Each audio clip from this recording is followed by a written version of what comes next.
Maintenant, nous avons un nouveau thème, comment aller encore plus loin sur le chemin de la maîtrise des délais de paiement. Nous allons avoir une approche par filière et le win-win, donc gagnant-gagnant en français dans le texte. Nous accueillons donc 2 personnes. Pascal Torquetil, président du groupe Muller. Bonjour à tous et à toutes. Et bien connu à travers ses différentes marques. Je vais peut-être en parler un petit peu. Voilà. Et François Perret, donc directeur général de l'association Pacte PME. Donc je vais m'asseoir auprès de vous. Et puis nous allons engager un petit dialogue à 3.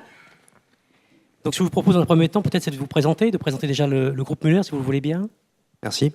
J'aimerais déjà remercier les organisateurs de m'avoir convié aujourd'hui pour échanger, et puis également présenter un peu mon entreprise. Merci à Jean-Marc Harki qui m'a gentiment parrainé. Le groupe Muller, c'est une entreprise, une ETI familiale, industrielle, qui existe depuis maintenant 60 ans. Et nous sommes spécialisés dans la conception, la fabrication et la commercialisation d'équipements thermiques connectés pour tout ce qui est bâtiments durables et bâtiments intelligents. Nous avons des sites industriels en France, 6 en France, 5 centres de recherche. On exporte à peu près à hauteur de 30% à travers le monde. Et nous avons une particularité, c'est que nous fabriquons 100% des produits que nous vendons en France. Donc entreprise familiale attachée à ses bassins d'emploi et à la protection de l'emploi en France. Nous surfons aujourd'hui sur des thématiques qui sont des thématiques de rupture technologique très importantes, comme la transition énergétique, l'éco-efficacité énergétique des bâtiments, l'éco-efficacité environnementale, et puis également tout ce qui est Internet des objets. Donc beaucoup de sujets actuellement qui montent en puissance en France, mais également à travers le monde. Et vos différentes marques? Alors les marques, le groupe Muller étant la holding, les marques plutôt connues de la filière du bâtiment, qui est une filière longue, les marques Noiro, Campa, Applimo, RLEC, France Énergie, OR. J'espère que chacun d'entre vous est équipé par ces merveilleux produits de confort. Mais la pub est interdite. Donc, Très bien. François Perret, je vous laisse la parole pour présenter votre société, vos actions. Merci.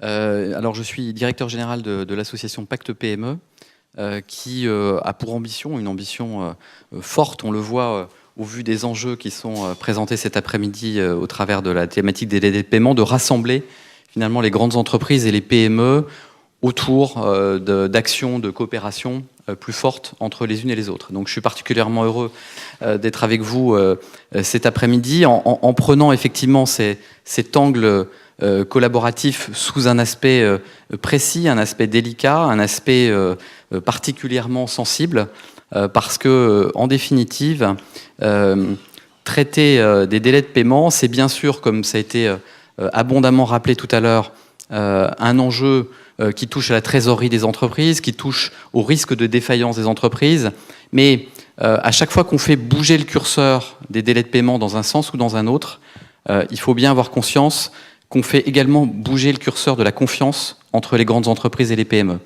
Peut-être pas forcément dans la réalité, mais au moins dans la perception de cette réalité, et notamment dans ce que les médias nous en disent.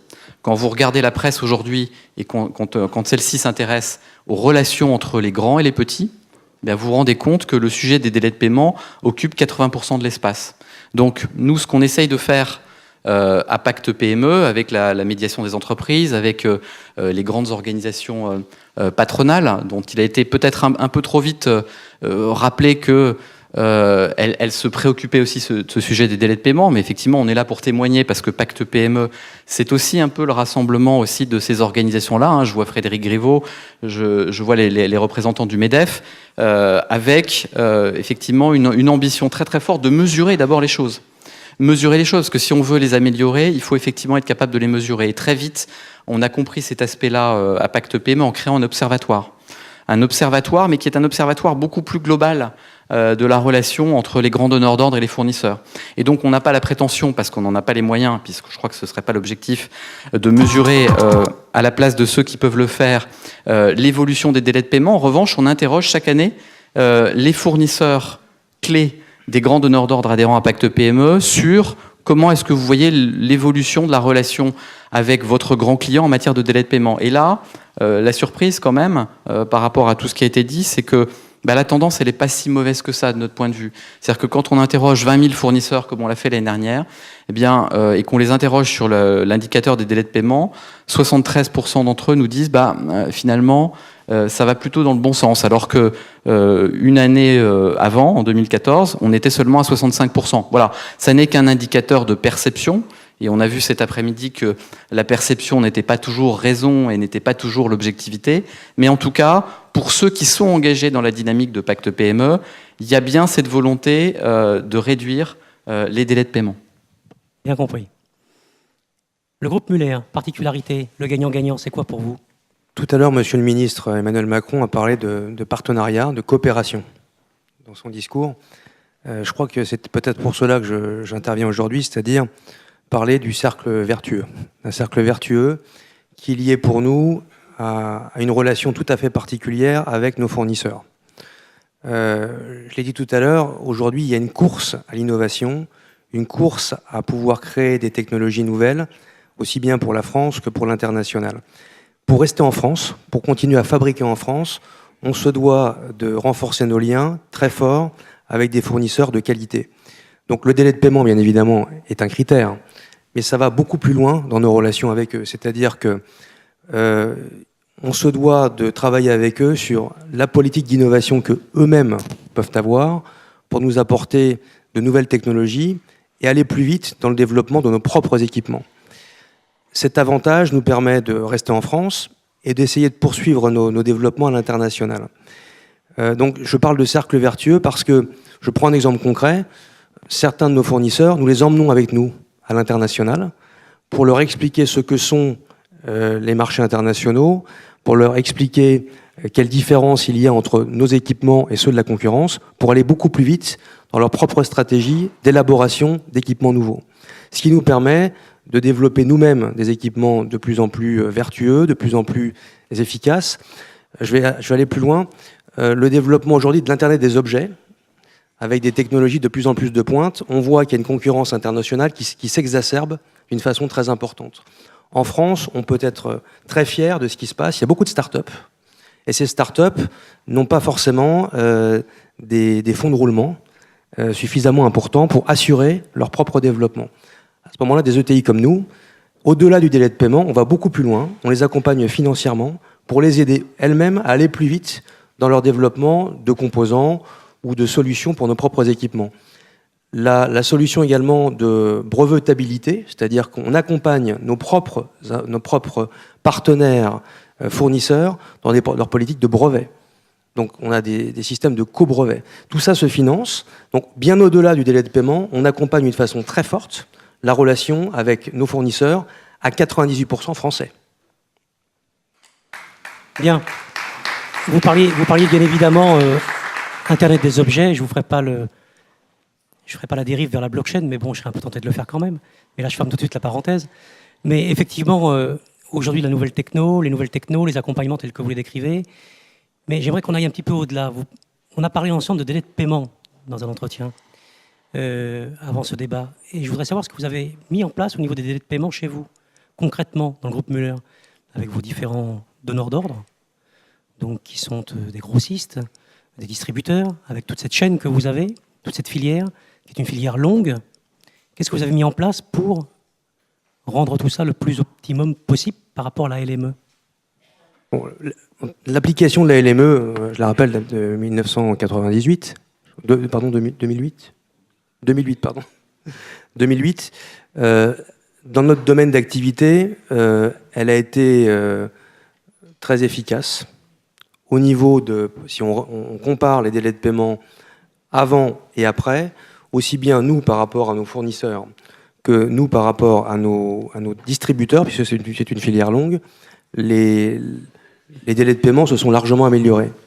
Après, on sait très bien qu'au niveau des artisans, puisque je rappelle que nous fabriquons des produits que nous revendons à des distributeurs, qui revendent eux-mêmes à des artisans, qui revendent eux-mêmes au client final. Donc c'est une longue filière, et je peux rajouter même le domaine de la prescription.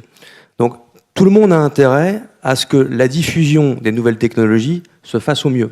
Je rappelle que le milieu du bâtiment, depuis maintenant 10 ans, est en crise. Ça a été difficile pour tout le monde, des dépôts de bilan importants. le délai de paiement était une chose très importante. On voit que finalement les plus solides sont restés, on a essayé de les accompagner. La structure en elle-même des artisans est un peu complexe puisque eux subissent finalement le paiement du client final. Mais globalement, on a mis des critères, nous, pour essayer de suivre des discussions avec les distributeurs pour qu'eux-mêmes puissent respecter les délais de paiement au mieux. Donc, au niveau de nos filières professionnelles, on a essayé de développer des échanges avec la filière des distributeurs, la filière de l'artisanat, pour que les délais de paiement soient suivis. Ok. Vous aviez évoqué le reverse? Pas vraiment. Pas vraiment? D'accord. François Perret, par rapport à Pacte PME, qu'est-ce que concrètement vous avez mis en avant et qu'est-ce que vous avez proposé pour que les choses avancent et que les délais se raccourcissent ou s'optimisent?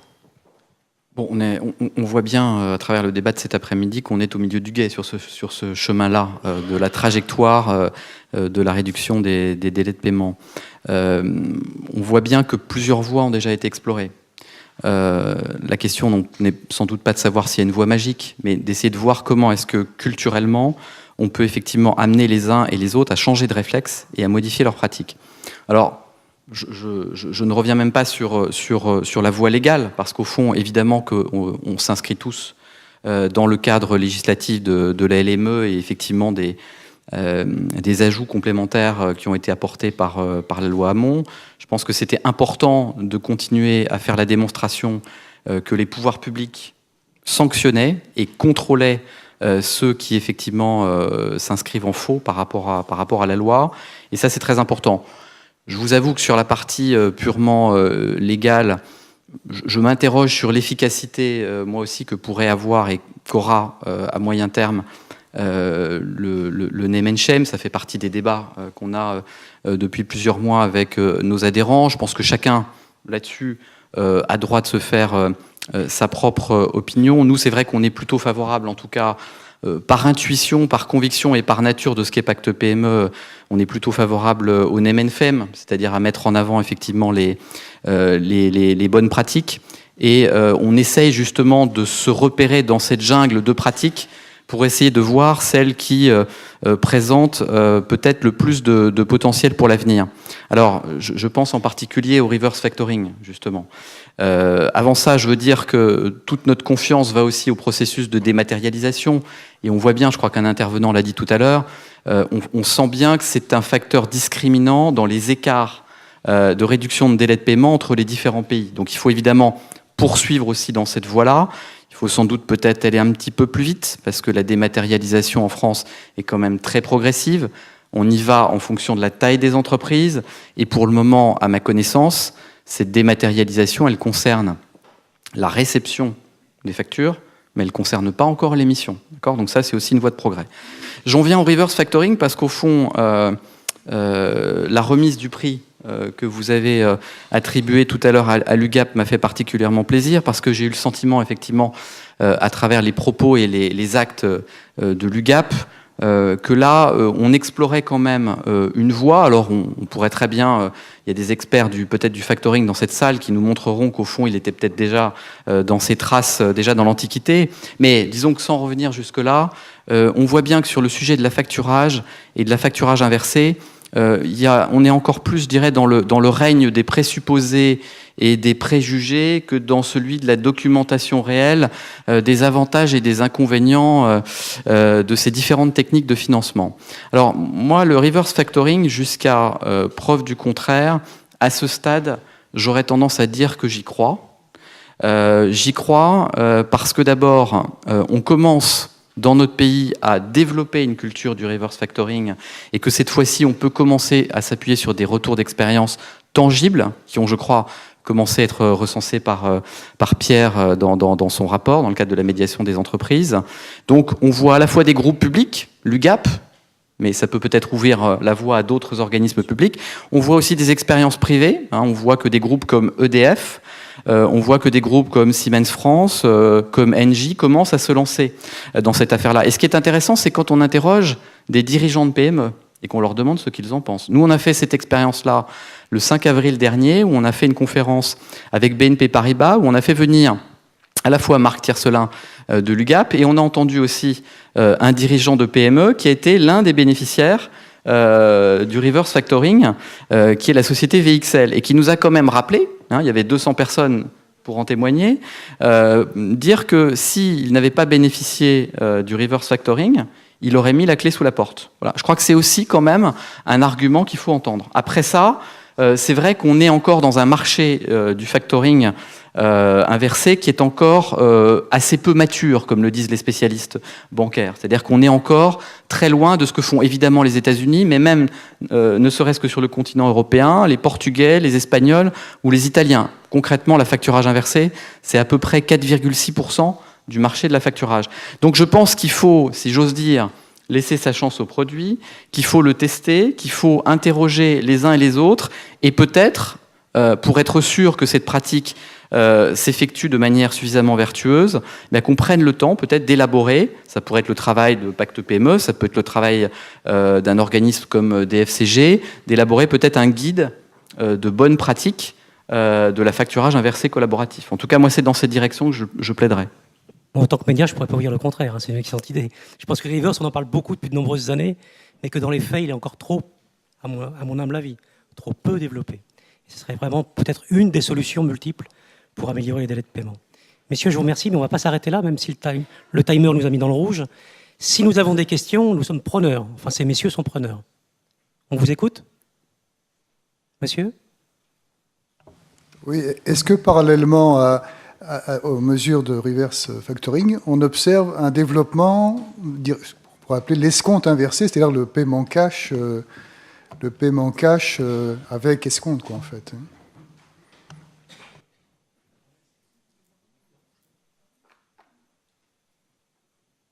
Nous, on ne le constate pas.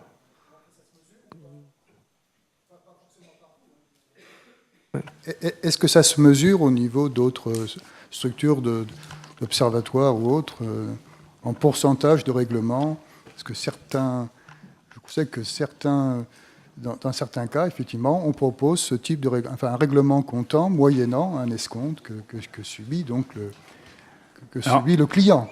À ma connaissance, il y a un Microsoft, je crois, qui propose ça à un certain nombre de leurs fournisseurs. C'est Thierry Chevalier qui vous a répondu. Une autre question ? Alors, excusez-moi, si je peux me permettre d'éclairer sur la question de monsieur. Oui, c'est une pratique qui se développe, le financement contre escompte. Sauf que l'escompte a un défaut, c'est que les commissaires aux comptes considèrent que quand vous payez par votre fournisseur en utilisant l'escompte, vous dégradez votre dette fournisseur et de fait, vous dégradez votre bilan. Donc les pratiques qui se développent, c'est de payer vos fournisseurs plutôt en utilisant des frais financiers ou des frais liés au règlement anticipé. En général, on honore assez rarement la condition d'escompte pour cette question de dégradation de votre bilan. Merci, monsieur le professionnel du reverse, pour cet éclairage. Bienvenue parmi nous. Une autre question peut-être ? Monsieur. Une question pour le groupe Muller. Au vu de votre expérience internationale, la France se situe comment en délai de paiement par rapport aux autres pays ? Ce qu'on a pu constater tout à l'heure avec les études qui ont été brillamment présentées, je peux les confirmer, c'est-à-dire que on a pu voir beaucoup de pays, notamment européens, on a pu voir également les États-Unis. J'aimerais ajouter peut-être un commentaire par rapport à l'Australie et à la Nouvelle-Zélande, qui sont plutôt des bons élèves également. Le Japon également, dans lequel nous exportons, qui sont plutôt des bons élèves également en termes de paiement. Sinon, l'analyse qui a été faite tout à l'heure, je pense, est tout à fait probante. Eh bien, nous allons nous arrêter là pour ce créneau horaire. Messieurs Turquetil et Perret, merci pour votre intervention et merci au public.